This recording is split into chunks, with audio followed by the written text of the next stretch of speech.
Okay, so next question is mole fraction of a solute in benzene, यानी कि अब जो हमने सॉल्वेंट ले रखा है वो है बेंजीन, और उसमें जो भी सॉल्यूट हमने डिसॉल्व किया है उसका मोल फ्रैक्शन है 0.2.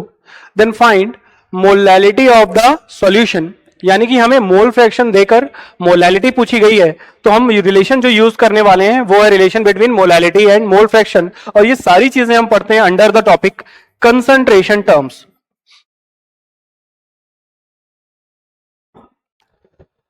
तो बेटा हमारे पास जो मोलैलिटी और मोल फ्रैक्शन का रिलेशन होता है that is molality is equal to mole fraction of A upon mole fraction of B into 1000 divided by molar weight of B.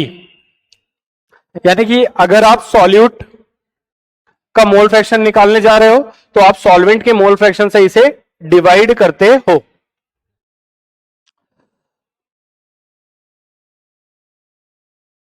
तो अगर हमें दे रखा है mole fraction of solute is 0.2, then no doubt mole fraction of solvent will be 0.8, क्योंकि हमें पता है कि मोल फ्रैक्शंस का सम जो होता है वो हमेशा 1 होता है. तो अगर हमने 0.2 को 1 में से माइनस किया तो हमें मोल फ्रैक्शन ऑफ सॉल्वेंट 0.8 मिल गया.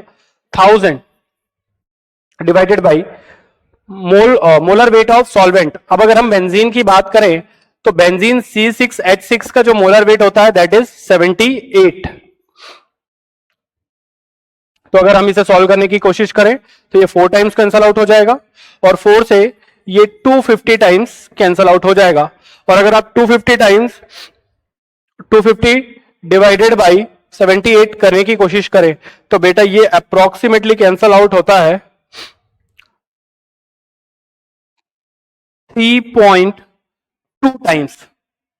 तो correct option will for this question, correct option will be option A.